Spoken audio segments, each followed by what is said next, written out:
Assalamualaikum warahmatullahi wabarakatuh. Alhamdulillah wa syukrulillah wala haula wala quwata illa billah.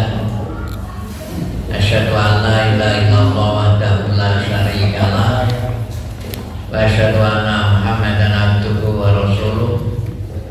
Allahumma sholli ala Muhammad wa ala alihi wa sahbihi ajma'in, amma ba'd. Jamaah pengajian duha yang insyaallah selalu mendapat ridha Allah. Alhamdulillah, dalam hingar-hingarnya 17-an kita masih diberi kesempatan untuk bersama-sama memperingati hari lahirnya bangsa Indonesia yang ke-79 dengan cerita yang berbagai ragam. Wallahu a'lam mana yang betul ya. Kata orang sekarang negara Indonesia sedang tidak baik-baik saja, di mana-mana demo dan lain sebagainya. Karena dulu pernah saya katakan kepada panjenengan, saya bangga dari bangsa Indonesia, tapi bangsa Indonesia itu satu cacatnya. Apa? Sing penting duit. Ini yang satu. Yang penting uang. Sing penting bisa makan. Ini kelemahan. Jadi tidak pernah yang namanya berdiri mempertahankan harga diri. Harga diri kita ini sekarang sudah sangat stigmatis. Jadi karena apa? Semuanya yang penting duit, yang penting nomor urip, keyakinan sudah tidak ada lagi. Maka sering saya ngomong kalau wetenge ngelih pikirane ngalih. Ini kelemahan bangsa Indonesia. Ada satu wakil presiden yang sangat menjiwai bangsa Indonesia. Dia pernah bicara yang namanya bangsa Indonesia gampang, mudah diatur. Dan ngatur yang paling gampang adalah dengan uang. Nah sekarang terbukti. Jadi panjenengan ya sekedar informasi saja. Siapa yang tidak marah dengan DPR sekarang ini? Kalau orang waras itu mesti marah. Bukan karena kita sentimen ini, karena Papua. Ketika MK membuat undang-undang yang kemudian meloloskan Gibran yang protes oleh rakyat, apa DPR setuju? Tapi sekarang ada undang-undang yang menurut saya yang meloloskan PDI menyalonkan gubernur digugat. Ini kan satu hal yang aneh. Satu hal yang aneh. Karena apa? Yang menurut saya putra mahkota nggak bisa jadi calon. Ini maka DPR kemarin digerebek oleh mahasiswa. Ini satu hal yang ininya yang nggak jalan. Karena pagi ini menurut saya kelemahan. Padahal Rasulullah ketika apa? Akim dawlatal iman, bukan Rasul. Akim dawlatal iman bikulubikum. Yang namanya iman itu harus meresap pada dada kita. Nah, kita tidak. Jadi kita ada termasuk orang yang menurut saya berjalan ini lempiur, ya. Tidak punya keberadian. Orang Islam ya. Ini ya. Apa karena mayoritas wallahu a'lam. Jadi yang namanya akidah ini sudah nuwun sewu. Jadi sepertinya sudah kuno gitu ya. Padahal akidah itulah yang mengantar merdekanya bangsa Indonesia, karena para ulama, para kiai bergerak. Kalau tidak, maka Indonesia tidak akan merdeka. Jadi sekali lagi, hingar-bingar ini bukan dari kita, tetapi dari para pejabat. Karena apa? Uang. Karena uang. Kalau duit-duit dia menang. Ini satu hal yang naudzubillah min dzalik. Jadi sekarang ini kalau baca WA dengan musuh rakyat adalah DPR. Kenapa? Karena DPR itu orang-orang, bukan orang-orang ngerti. DPR-nya adalah orang kaya, artis, ya, juragan, yang penting punya uang. Orang ngerti apa-apa, jebul ngerti-ngerti sudah jadi profesor di Indonesia. Negara edan kabeh, pejabatnya juga edan kabeh sepertinya. Profesor itu adalah bukan titel. Profesor bukan titel. Profesor itu jabatan. Panjenengan guru SD sampai top itu bisa jadi profesor. Jadi yang profesor mesti kudu guru itu loh. Bukan ahli doktor. Ya. Jadi profesor itu jabatan, bukan pangkat. Pangkat guru, jabatan guru yang paling top ya profesor. Ini orang tahu mulang, orang tahu apa ketika profesor. Ini kan gedeng kabeh kok. Itulah Indonesia.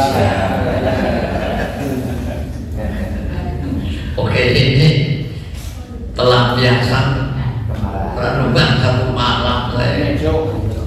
Perkara begini ya Allah, ya Rabbi, tolonglah negara kami. Karena sudah semuanya begitu. Oke, kembali kepada pengajian itu lagi.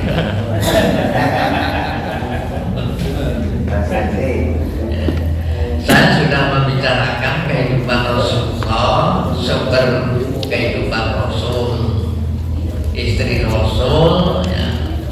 Sampai pertanyaannya, karena sumber kehidupan Rasul akeh, apa Rasulullah jadi sugih kan itu kemarin.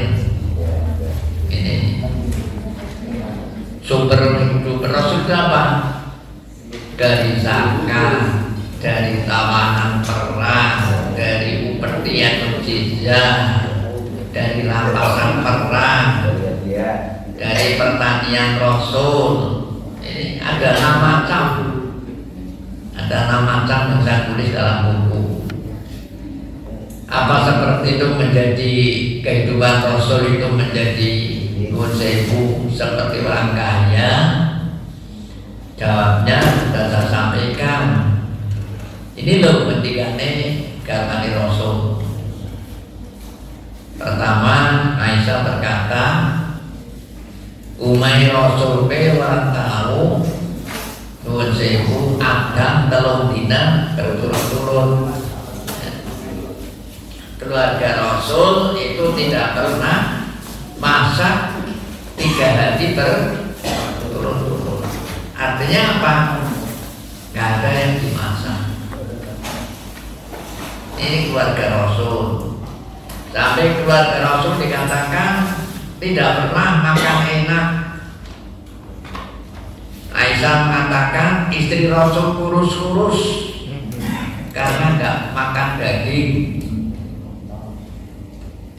Ada lagi yang mengatakan Nabi Muhammad itu makannya gelimrak.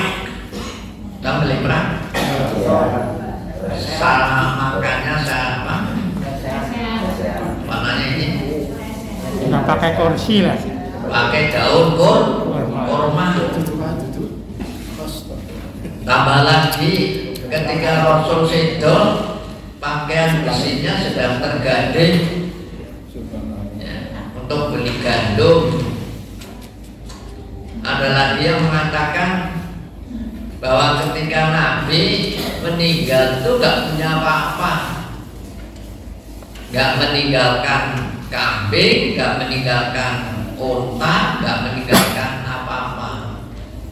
Apa maksudnya?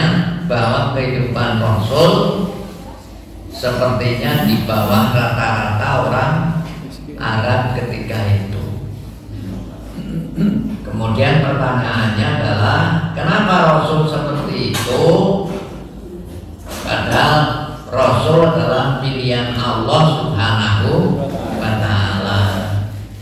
Ini pernah disampaikan kepada Umar bin Khattab yang sempat masuk ke kamar Rasul, melihat situasi kamar, sampai kemudian terakhir tiba-tiba Umar menangis.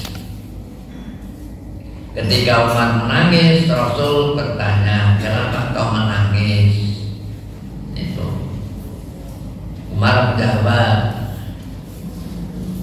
yang jawabannya, ya Allah ya Rabbi, panjenengan iku Rasul. Kene mriki kados ngaten. Mun saya kelasane wis suwek. Ya. Kasure roda-radul. Orang nana persediaan makanan. Itulah yang menjadikan saya menangis. Sementara yang namanya kaisar-kaisar di luar Arab sangat megah. Lalu Nabi hanya menjawab, apa kamu tidak ridho senang di akhirat daripada senang di dunia?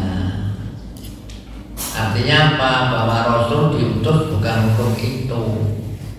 Rasul diutus untuk mendandani akhlak. Bukan berarti umat Islam tidak boleh kaya. Bukan berarti seperti itu. Umat Islam justru disuruh jadi kaya. Karena apa? Yang diwajibkan zakat adalah umat Islam. Tapi kita kan yang kaya di antara umat Islam ini kan beberapa saja. Ya kenapa? Lagi-lagi kita itu punya mental yang lucu. Pengen tuku tisu, bagaimana? Apa? Paling mahal. Kan tuku tisu maring tanggane sing wong Jawa ora gelem, jare apa ora gengsi. Ini kita tanggane beda tisu. Ora mari cerita. Ini kita. Ketika itu saya bikin toko Muhammadiyah hancur karena apa? Penyakit ini. Penyakit ini. Saya pernah bikin toko atas nama Muhammadiyah, ya, hancur. Ya. Karena apa? Sing alasane sumpek, sing alasane orang bisa dolan, sing alasane macam-macam. Karena apa? Gak wah. Gak wah. Orang Indonesia kan senangnya wah. Ini satu di antara kelemahan kita. Ada satu WA yang sekarang sedang viral, apa? Negara-negara yang terkaya, termiskin, terhebat, teraman, ternyaman. Lalu yang terakhir tersantai. Negara tersantai di dunia adalah Indonesia. Itu negara tersantai. Yang terpelarat Bangladesh, ya. Terkotor kalau nggak salah India, ternyaman Norwegia, teraman Swedia, terkaya bukan Emirat Arab sekarang, kurang tergeser. Negara kecil yang kaya raya, negara Islam malah itu terkaya. Nah, sampai utang tersantai. Indonesia nomor 1. Indonesia kan negara santai, jadi kan ngaku apa enggak? Negara santai. Apa-apa free, apa-apa free. Makanya saya kotak-atik WA itu kok nggak ada pemberitahuan free ya? Oh ya makanlah. Jadi biasanya kan alasannya free begitu. Karena santainya itu. Dan negara santai mah di Indonesia. Santai baik bisa makmur apalagi serius kan begitu. Oleh karena itu orang mengatakan kalau Indonesia dipimpin digandadin jadi negara yang luar biasa, maka kalahnya negara manapun. Karena di negara Indonesia apa-apa ada. Kebutuhan hidup Indonesia mencukupi. Mau nikel, mau emas, mau bata bara, mau main semuanya ada. Ini di Indonesia. Oke. Jadi Nabi Muhammad itu diangkat bukan untuk kekayaan, tetapi kerohanian. Oleh karena itu tetap saja kehidupan Rasulullah sepertinya orang miskin. Ini kesimpulan yang terakhir. Kemudian saya sudah menyampaikan huru hara rumah tangga Rasul. Ya. Rumah tangga Rasul itu ya seperti rumah tangga kita. Kadang-kadang jadi huru hara di intern. Nah, dicatat dalam sejarah dan di dalam Al-Quran ada tiga kali rumah tangga gonjang-ganjing. Ya, gonjang-ganjing. Yang pertama yang diabadikan pada surat Al-Ahzab 28-30 itu perubahan gaya hidup. Ini diawali dengan perubahan gaya hidup. Negara harus makmur.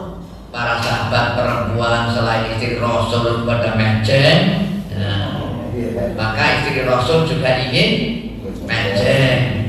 Itu. Ini huru hara pertama. Maka turunlah perintah Allah, tanyakan kepada istri-istrimu, milih Rasul apa milih dunia. Ini saya hanya mengulas itu, silakan baca sendiri karena membaca lama-lama iba gitulah ya. Ini yang pertama. Yang kedua adalah sekongkelan. Sekongkelan, tahu sekongkelan? Apa? Kesepakatan antara Hafsah dan Aisyah bisa Ruqiyah. Itu sebabnya turun surat At-Tahrim. Ya ayyuhan nabiyyu lima tuharimu ma ahallallahu laka tabtaghi mardata azwajik. Wahai Nabi, kenapa kamu mengharamkan hal-hal yang halal hanya karena ingin disenangi oleh istrimu? Istrimu itu siapa? Disebut di dalam ayat berikutnya 2 orang, baik tathaharo. Ya. Ini 2 orang. 2 orang itu siapa? Tidak disebut di dalam Al-Quran. Nah, disebutnya dalam hadis. Jadi sing gawe garang-garang kuwi sapa? 2 istri Rasul kuwi sapa? Sing dadekna turunnya ya ayyuhan nabiyyu lima tuharimu ma ahallallahu laka tabtaghi mardatan wajib. Dulu masih tersembunyi siapa 2 istri itu. Nah, nampak dalam sejarah ketika sudah pada zaman Umar, itu saja karena keberanian Ibnu Abbas.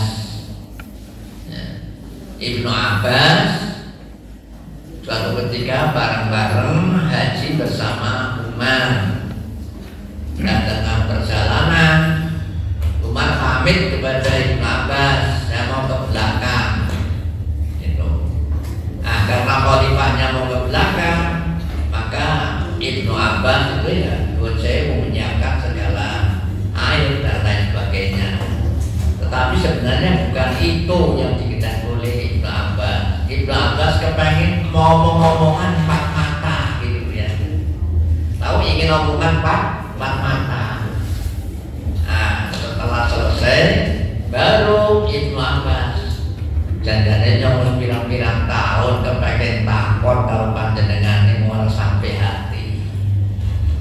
Nah, sekarang dalam empat mata saya ingin tanya, dua istri yang bikin ribut Rasulullah itu siapa? Pendahuluannya bagus sekali ya. Pendahuluan dari hadis itu. Kenapa pola wanita kon karo nyong kan gitu. Angger nyong ngerti mesti tok kabari kowe. Gitu. Kamu gak boleh seperti itu. Kalau tidak tahu dan kamu mengira saya tahu ya tanyakan. Kan gitu. Lalu ada keberanian bertanya. Nah, pertanyaan apa? Sebetulnya istri Rasul yang bikin ribut Rasulullah itu siapa? Dijawab, ya orang yang maning lah, anakku karpane karo anaknya Abu Bakar, yaitu Hafsah dan Aisyah. Ini Ahzab sudah tahrim. Ya Nabi lima harimu. Nah yang ketiga itu yang paling parah karena lama waktunya. Penyebab turunnya surat An-Nur. Surat An-Nur itu apa? Karena Aisyah dituduh berbuat tuan sewu serong oleh orang-orang munafik. Nah, ceritanya panjang itu, hadisnya panjang sekali, tidak saya tulis, saya hanya tulis terjemahannya. Itu peristiwa rekaman yang dialami oleh Aisyah dari perang Bani Mustalik sampai dengan selesai peristiwanya. Sakitnya lama Aisyah ya. Ini antara sakit dan tidak sakit ini cerita di luar, Masya Allah ya. Bahwa Aisyah berbuat serong dengan seorang pemuda. Ketika ditanya itu panjangan baca jawaban Aisyah saja kan memelah sekali.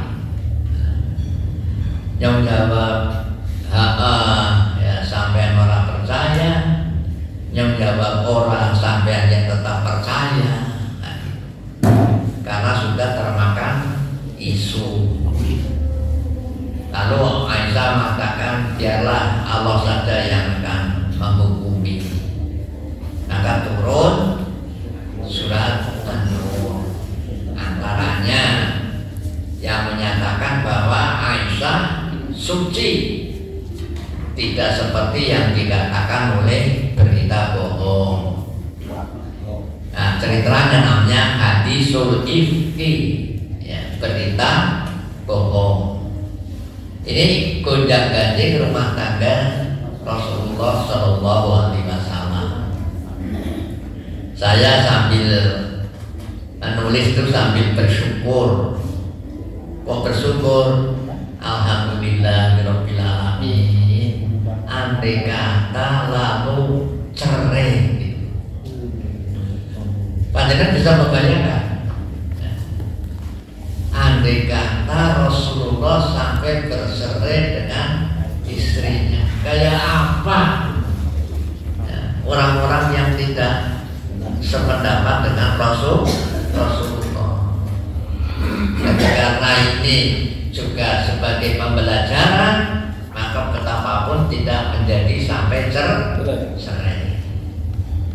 Allah sudah mengatakan ceraikan istrimu. Kalau mereka memilih dunia, itu sudah diperintahkan. Baitalah rumah, ya, asal kain teloma sedang kalau minum koninatin tagatin abidatin sayatin bakaro. Itu surat tahrim.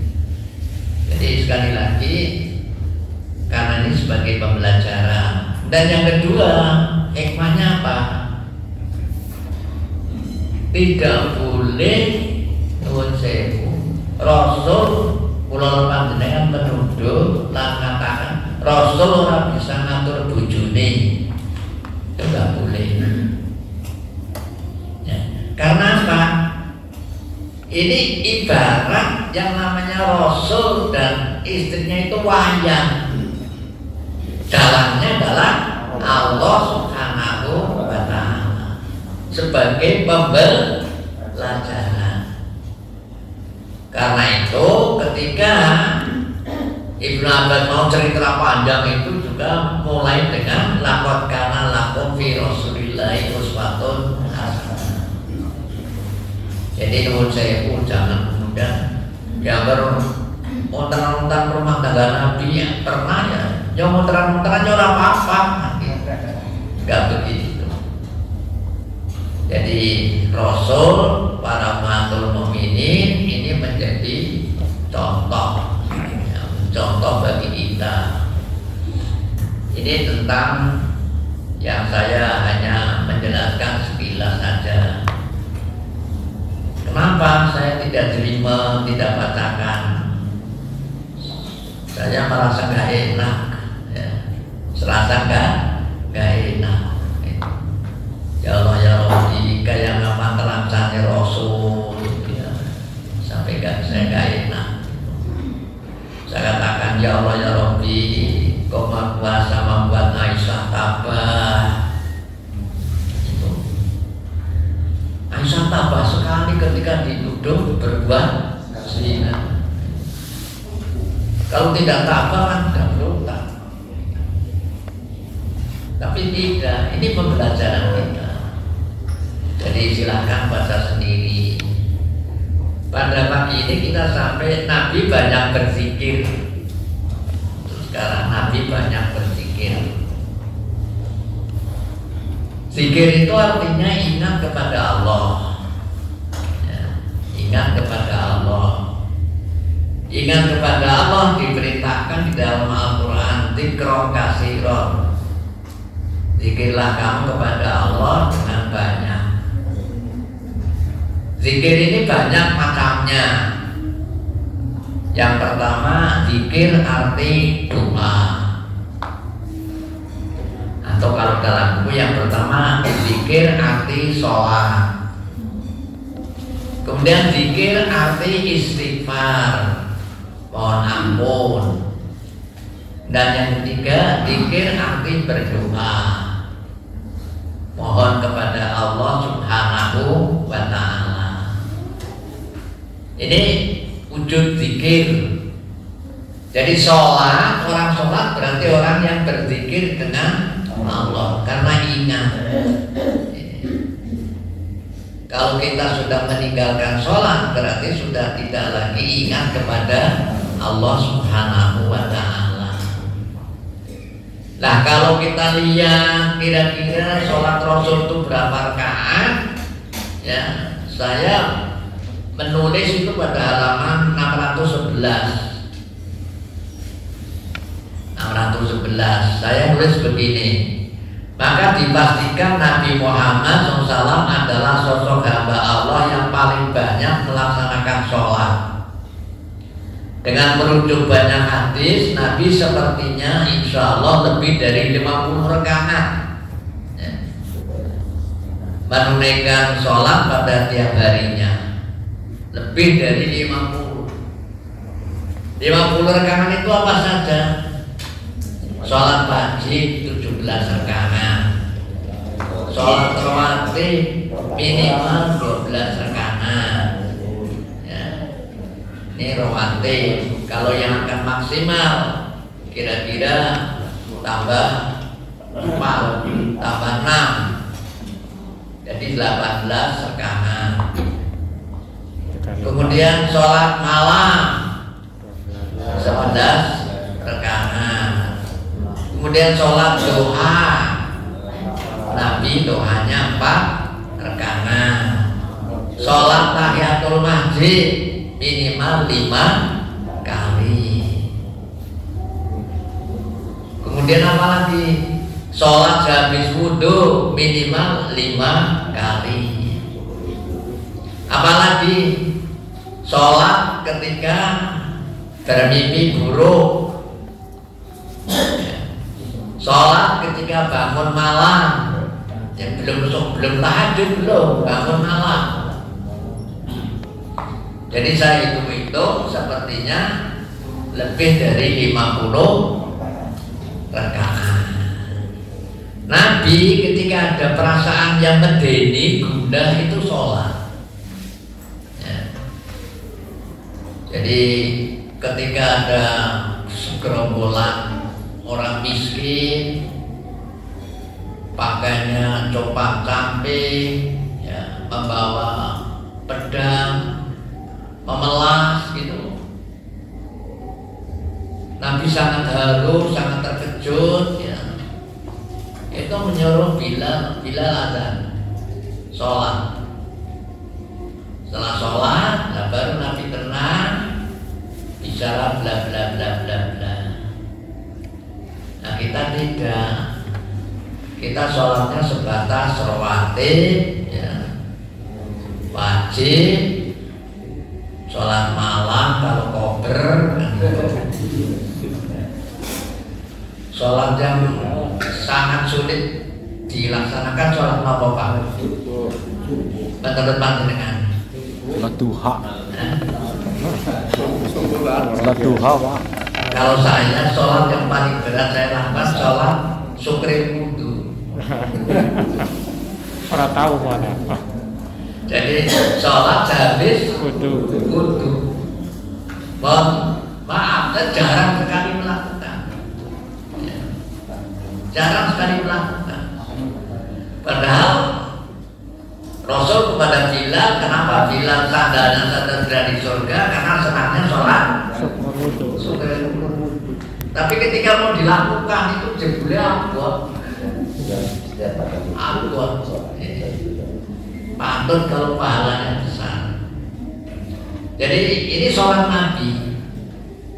Lah minimal saya juga kita berapa ya monggo lah.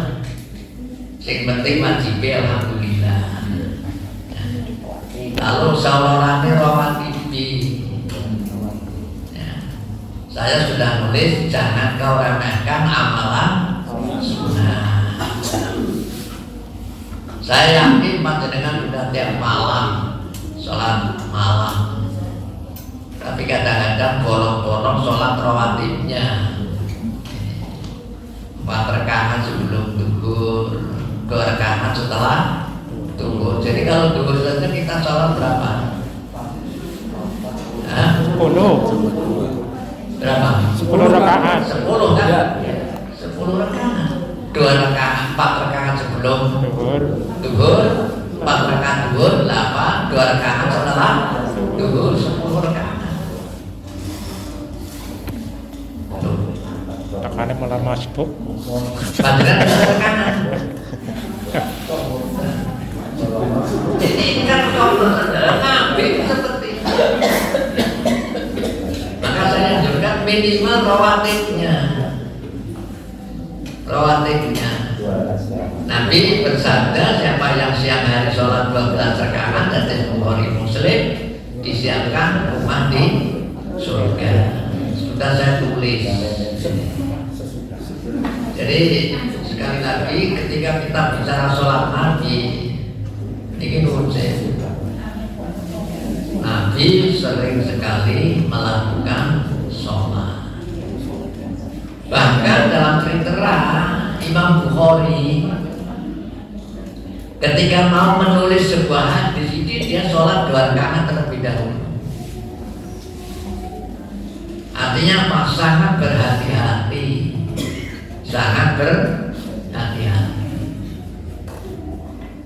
Panjenengan gundah gulana rasa orang pena medeni sholat 2 rakaat.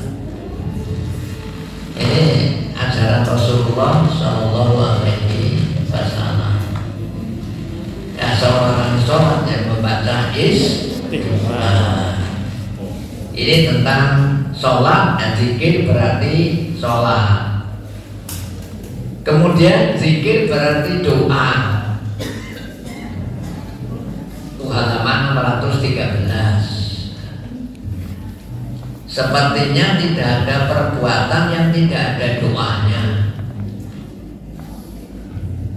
Sepertinya tidak ada perbuatan yang tidak ada doanya. Dari masuk kamar kecil sampai mau tidur, bangun tidur, melepas pakaian, ganti pakaian, keluar rumah, pulang rumah, masuk masjid, keluar masjid, masuk pasar,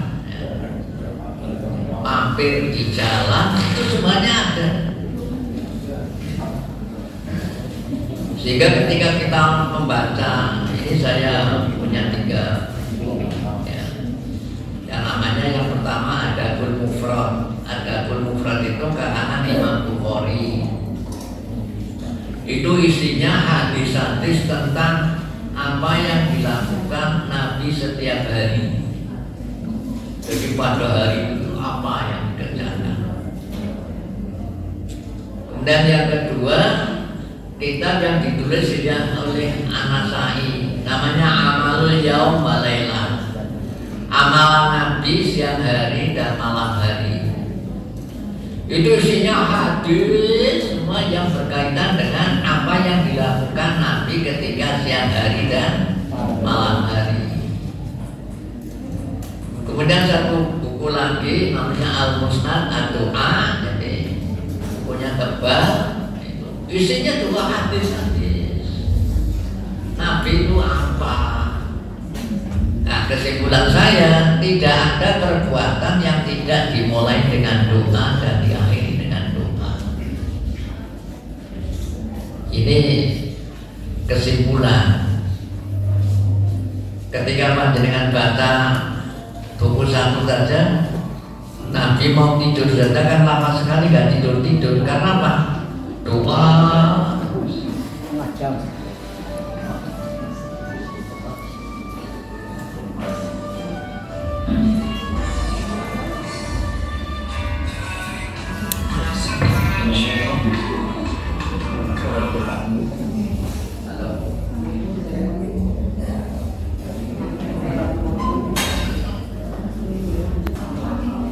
ini mohon maaf nih, terganggu karena anak saya di Jakarta telepon. Jadi oke, saya teruskan ya. Saya sudah menulis di dalam buku doa itu Nabi kayak apa ketika mau tidur. Itu doanya kan sambil, sehingga saya katakan ada tingkatan TK, ada tingkatan SD, ada tingkatan ustaz, kan itulah doa yang dibaca. Ini ketika kita lihat itu saja berapa kira-kira. Nah, dalam hal seperti itu jangan ada pikiran negatif. Selama apa doa, apa itu doa, orang percaya kalau awake dhewe itu salah.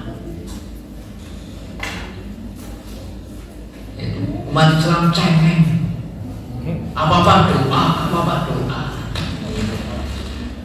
Karena apa? Yang pertama, umat Islam punya keyakinan, satu, berdoa adalah ibadah.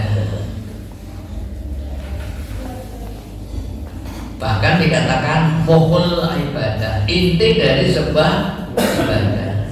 Sholat itu ujung-ujungnya kan rangkaian doa. Oleh karena itu rangkaian doa yang diawali dengan Allahu Akbar diakhiri dengan salam. Karena semuanya doa. Dan doa adalah perintah Allah. Karena perintah Allah namanya ibadah. Maka saya selalu mengatakan panjenengan kalau habis ibadah monggo berdoa. Baca Quran ibadah enggak? Ibadah. Bagaimana doanya sehabis ibadah? Panjenengan Ndonga mboten bar maca Quran. Nah. Kalau Ustaz Delani membaca, karena saya yakin bahwa itu ibadah. Ibadah itu kan diterima atau tidak diterima, itu kan hak Allah. Nah, maka saya mengatakan, saya minta supaya diterima ibadahnya. Apa salah apa tidak, wallahu alam. Tapi saya sering, ya Allah ya Rabbi, terimalah bacaan Quranku sebagai ibadah di hadiratmu yang makbul. Yang kedua apa? Saya minta ampun kalau bacaan saya belum sebagaimana bacaan Nabi di hadapan sahabatnya. Saya masih minta, ya Allah jadikanlah Quran sebagai syafaat bagi yang membaca sebagaimana yang disabdakan Nabi. Itu biasa saya sampaikan ketika habis baca Quran. Berdoa ini perintah Allah, ya ibadah. Ibadah bisa diterima atau tidak, karena itu apa? Lalu berdoa. Kepengennya ya ditambahkan begitu. Nah ini. Jadi kalau panjenengan habis baca Quran, monggo. Ya. Kepengen ini kan ditambah. Nah kepengen itu diwujudkan dalam bentuk doa. Ini satu, berdoa adalah ibadah. Yang kedua, berdoa adalah simbol orang tidak sombong. Karena Allah sangat benci kepada orang yang tidak mau berdoa. Ini simbol orang. Kalau kamu tidak sombong, ya kamu berdoa.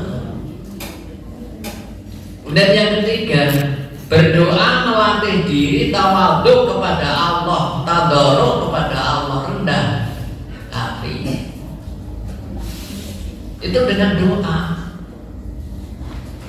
Yang keempat apa? Berdoa menghadirkan Allah dalam hati. Orang ketika berdoa mesti keputar Gusti Allah. Ya. Sudah hingar-bingar acara, marilah kita berdoa sejenak. Itu jadi kan sepi, teringat.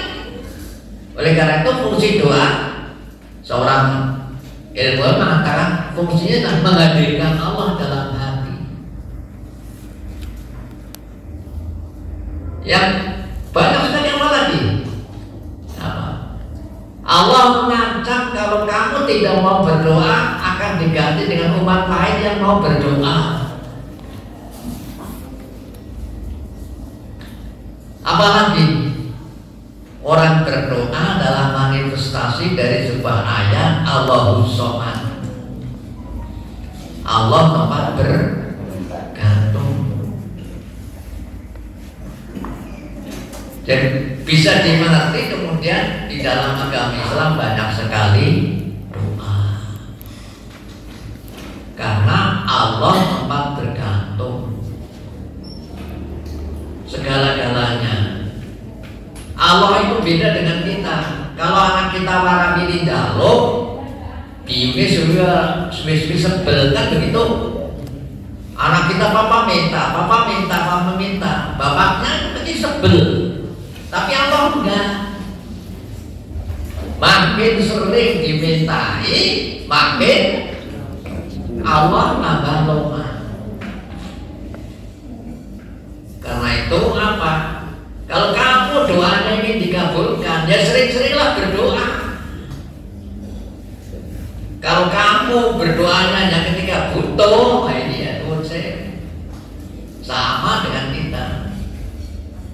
Butuh sing ngalami tekaya, sing dicari, sing ora tau tekaya, Tuhan saya ini sama. Ini doa, jadi kita bersyukur dengan banyak doa karena apa? Selalu diingatkan untuk ingat kepada Allah Subhanahu wa Ta'ala. Ini jangan kemudian mengatakan umat Islam apa doa.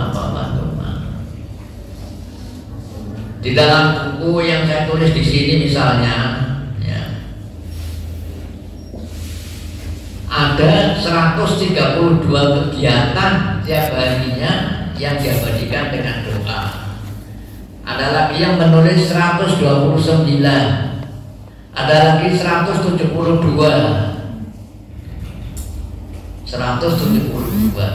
kegiatan yang ada doanya. Bahkan suatu ketika bukan saja kegiatan, hanya karena mendengar saja,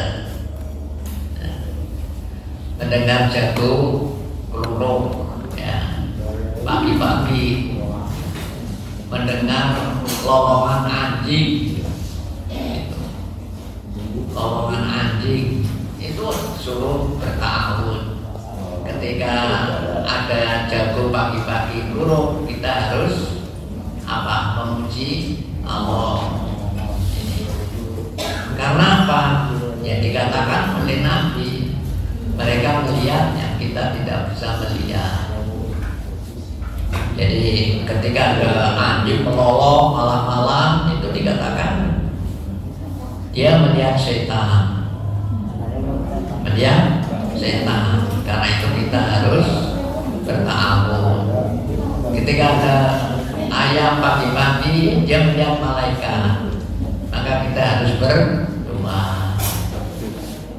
Ini agama ya. Dengan demikian sebenarnya kalau kita melakukan ajaran Rasulullah, insya Allah lisan kita basah dengan zikir, basah dengan zikir. Ketika kita melihat orang cacat, mesti alhamdulillahi faddalani, segala puji bagimu ya Allah yang telah menjadikan engkau tidak seperti itu. Jadi apa ada doanya ya. Ini zikir dalam arti doa. Kemudian yang ketiga, zikir dalam arti minta ampun ya. Istighfar.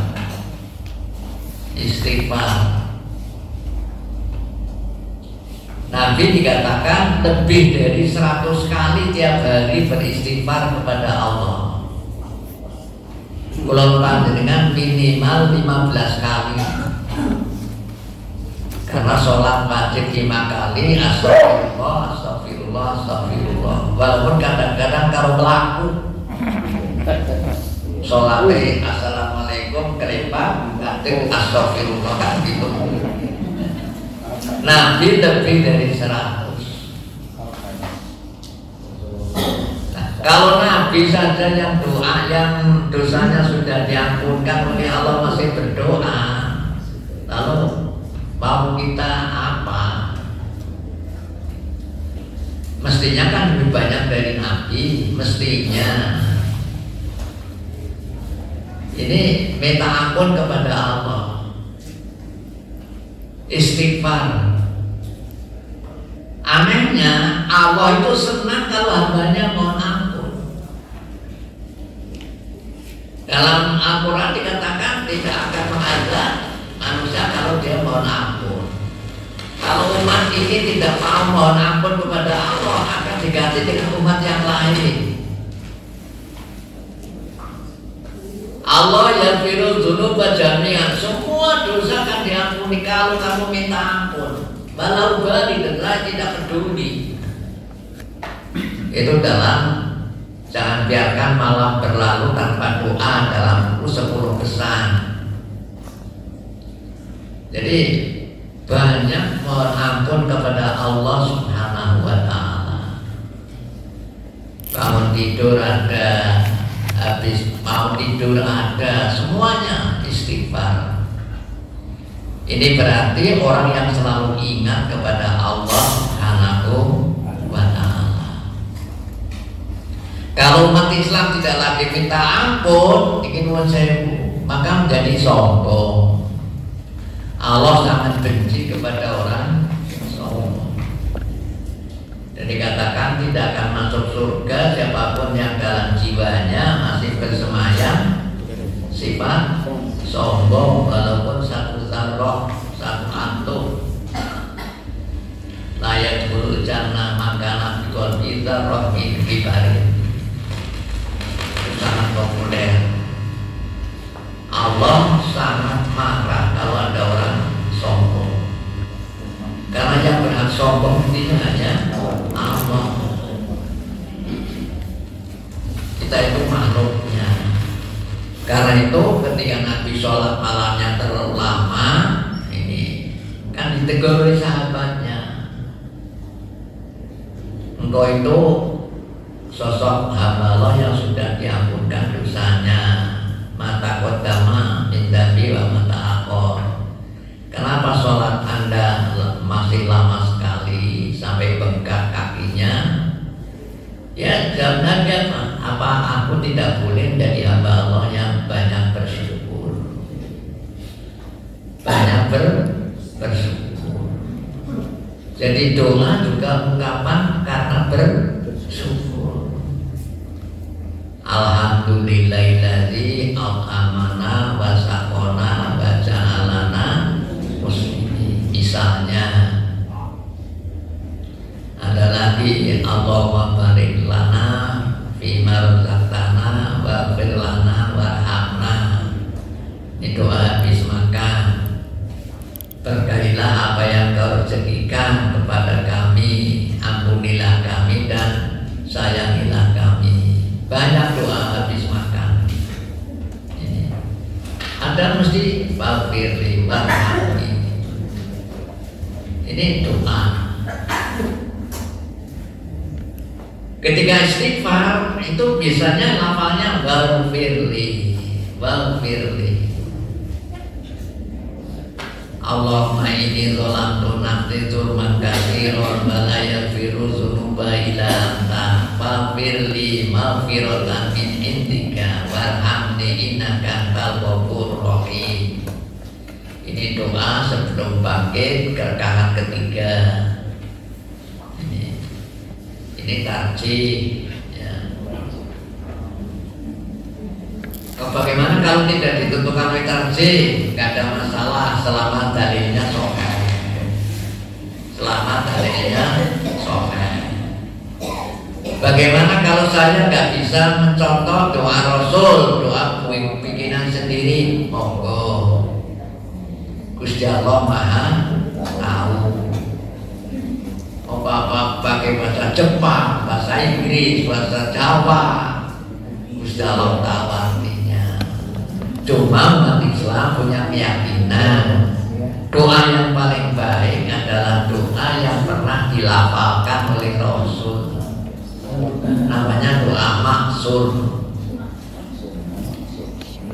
Silahkan doa macam asal pernah dilafalkan oleh Rasul. Namanya asar. Asar itu bekas ya. Itu bekas doa Nabi ya.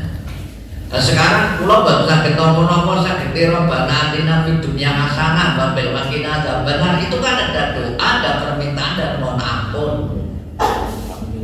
Monggo ya. Yang penting tidak pernah berhenti ingatan zikir kepada Allah Subhanahu wa ta'ala. Ini Nabi banyak berzikir ya. Aplikasinya banyak, wujudnya banyak. Nah, alhamdulillah itu sebenarnya sudah kita lakukan tanpa disadari. Cuma kelemahan kita tidak setiap bismillah diakhiri dengan alhamdulillah ya. Iya kan? Awali bismillah, jarang yang lagi alhamdulillah. Karena orang punya konotasi yang buat saya. Alhamdulillah itu kan kalau menyenangkan kan gitu. Kalau nggak menyenangkan kenapa alhamdulillah? Kalau ada pembuka ya ada penutup kan begitu. Alhamdulillah. Jadi tadi saya melihat orang cacat diawali dengan alhamdulillah. Karena apa? Saya tidak seperti itu. Tapi doa ini saya tulis dalam buku menjaga kesehatan. Jadi kalau doa itu jangan keras-keras, nanti tersinggung orang yang mendengar. Panjenengan tilik orang sakit yang luar biasa, itu pertama doanya adalah bersyukur bahwa kita itu diselamatkan dari hal seperti itu. Ya. Baru doa untuk tilik orang sakit. Doanya banyak sekali. Doa yang paling gampang apa? Tilik orang sakit. Mudah-mudahan Allah menyembuhkan kamu. Itu doa yang paling gampang. Allah masfisahkan. Nabi berdoa pada saat bin Nabi wafat hanya begitu. Mudah-mudahan Allah menyembuhkan si Sa'ad. Allah masfisahkan. Ada lagi apa? La ba'sa tahurun insyaallah. Ini ada lagi. Ada lagi apa? Panjenengan sudah hafal banyak doa. Artinya kalau nggak bisa bahasa Arab, ya moga Allah nyepat ke panjenengan sehat kembali, itu sudah doa. Kesalahannya orang Muhammad dan orang bahasa Arab. Saya pernah bersama-sama, ya, saya sudah salaman, pegang tangannya, mudah-mudahan Allah menyembuhkan. Sudah begitu balik, Ustaz dari Tumani, tetapi apa? Jebule orang ngomong bahasa lain. Jadi kita jangan pakai bahasa Indonesia juga doa. Bahasa Indonesia juga doa. Cuma Nabi nggak senang doanya pakai jempalin macam-macam itu enggak. Doa Nabi itu sederhana, simple. Ya. Nabi pernah tegur seorang berdoa macam-macam. Ya Allah ya Rabbi, mudah-mudahan besok di surga aku mendapatkan jatah rumah yang megah, ya, halamannya luas, gentengnya ini, macam-macam disebut. Tapi bertanya, kamu doa apa? Doanya apa? Sederhana, kamu apa? Robbana atina fid dunya hasanah wa fil akhirati hasanah wa qina adzabannar. Kalau doa itu sudah terkabul, selesai seluruhnya, Pak. Bangga, sudah selesai. Robbana atina fid dunya hasanah, urip nang dunya baik. Itu. Wa fil akhirati hasanah, di akhirat baik. Wa qina adzabannar, selamat dari siksa neraka. Kalau itu dikabulkan sudah orang yang luar biasa.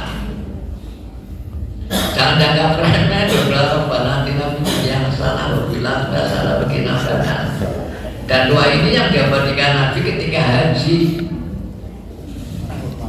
Oh, kita tidak. Orang haji di Indonesia itu manasiknya salah. Sekarang cuma karena saya ngomong di mana-mana di dekat kepala kantor kadang-kadang.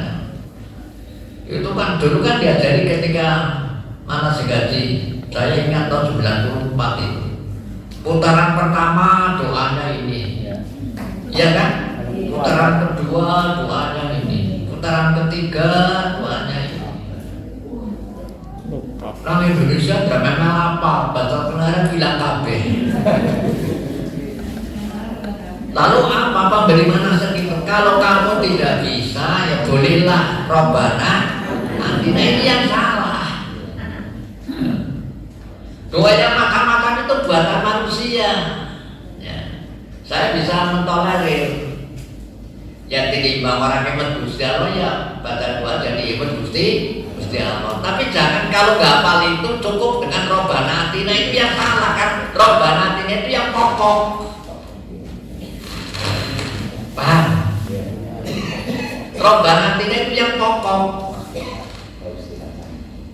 Ketika Ummu Habibah panjenengan sudah baca berdoa macam-macam, kan ditegur oleh Rasul. Kenapa kamu tidak baca Robbana atina fid dunya hasanah wa fil akhirati hasanah wa qina adzabannar? Itu sudah cukup.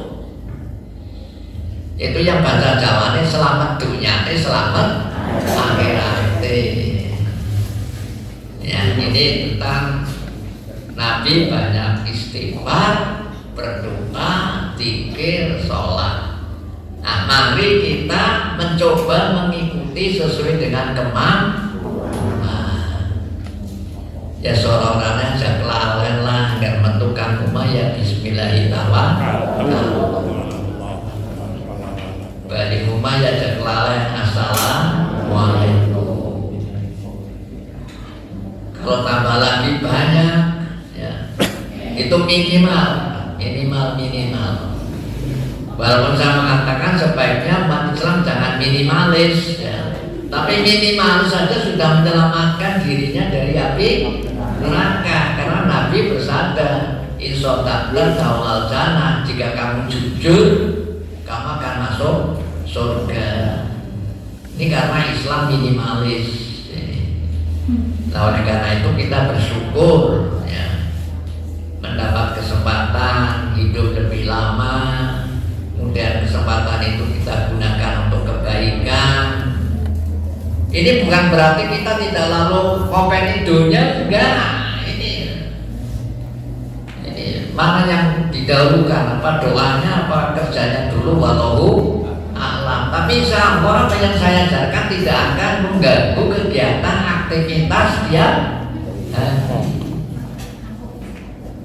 Saya sampai sekarang belum ada laporan pulau melaporkan apa sih gitu sebagai lain dan di pulau bekerjanya berdamel enggak ada. Banyak karena mungkin loh pasang pulau rajin sholat malam dan esok seger kepenak rasanya. Nah itu yang ada malah orang yang melaporkan David Nabi malah udah dilarang atupan. Jadi sesuai dengan kemampuan. Sudah jam 12 menit ya. Mudah-mudahan ada manfaatnya. Semoga tolong yang juga adalah ini ada pernikahan apa ya Pak? Makan bersama luar biasa ini.